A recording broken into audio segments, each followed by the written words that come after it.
Patriots are ready to open their 2014 season with a pair of road games. First off, down in Miami against the Dolphins on Sunday, a key game, good chance for them to get out ahead of the division. Here are three keys for Patriots' victory against a long-running divisional rival. Number one, defensively. I think two areas we want to see more than anything. Darrelle Revis, number one, where does he line up? I think he's probably going to be used all over the field. I remember last year, Aqib Talib got a lot of work on tight end Charles Clay, but again, I think you can see Revis, see a number of those guys.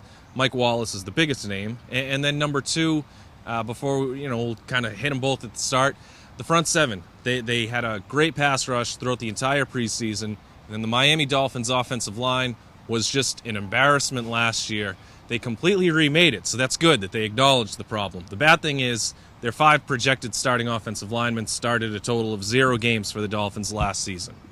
Yeah, and I'll start right there.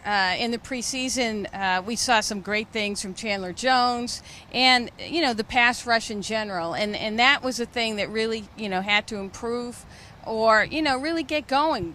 You wanted to see the Patriots bothering quarterbacks, and they bothered quarterbacks.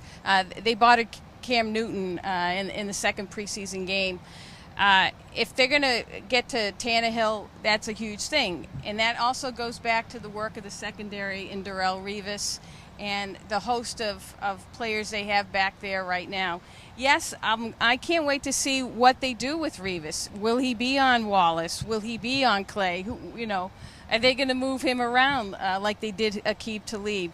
That's going to be a very interesting part of the game. I think it's a fun matchup because it's not a Calvin Johnson or a Sammy Watkins or a guy that all right, Darrell, here you go. We'll see you. We'll see you at the end of the day. Yeah. You get to see what the Patriots are really thinking as they unveil Revis for the first time against an offense that, like we said, doesn't have a definite number one guy. Number two, the passing game. Tom Brady was outstanding throughout the preseason and the joint practices. Put it all together, I tallied a 74% completion percentage, which is it's otherworldly. You don't see a guy like that play as well as he has. Even Brady, in years past, has had a week at a time where he just hasn't had it. Hasn't been the case so far this summer.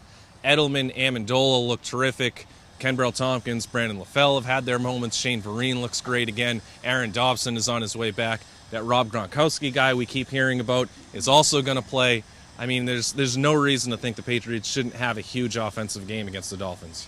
Yeah, I think the biggest thing is if this unit stays healthy. If Gronk stays healthy, he just opens things up for everybody else.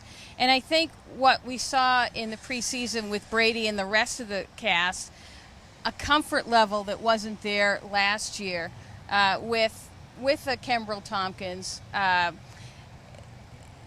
Brady last year would drop back and not know if the guys were going to be in the right place, wouldn't know if they were going to hold on to the football. With so many new receivers, Amendola didn't know if guys were going to be in the right place. They seem to be a lot more in sync, or at least they were in the preseason.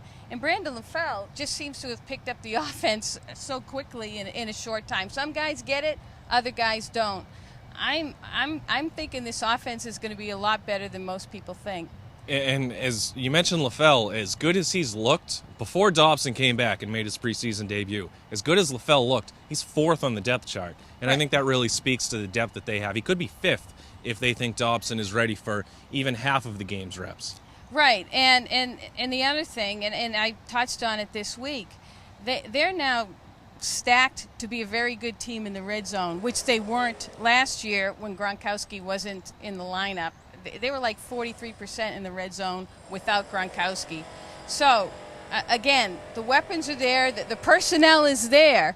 They should be able to move the ball, and they should be able to get in the end zone.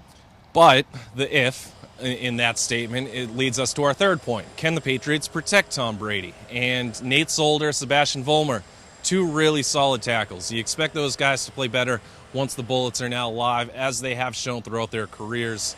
But who is going to line up on the inside of those guys? I mean, Dan Connolly is going to. He was a captain. He wouldn't have been named a captain if he wasn't going to start. But where's he going to start? He got most of his reps this summer at center. But you'd also think that in light of the Mankins trade, Ryan Wendell is going to start. Ryan Wendell only plays center, so that means Connolly's going to play guard. Who plays the other guard spot? Is it Marcus Cannon at right guard? Is Connolly at right guard? Is Josh Klein or Jordan Devy at left guard? I mean, there's a lot of different possibilities with this group, and we truly, I mean, we just named all the possibilities. I honestly don't know. I would go with Cannon at right guard, Connolly at left guard, but I have no idea what they're leaning toward. Yeah, and I think that's how they want it. They don't want anybody to know. You know, we've had some outlandish possibilities thrown our way too, moving like 4 different guys, and look, we'll see what happens. The bottom line is this. Replacing Logan Menkins at left guard, it's the blind side, okay? And it's a very important, position for them to, to hold up. That's going to be a key thing going forward. They have to protect Brady, because if he goes down, all the stuff they've done in the preseason to build up to this point kind of goes out the window. The performance of the offensive line is huge. Absolutely. We'll see if the Patriots are able to protect Tom Brady, and if they can, I think it's as easy as that for a 1-0 start. We'll see. You can follow our coverage from Miami on the Blitz blog and BostonHerald.com.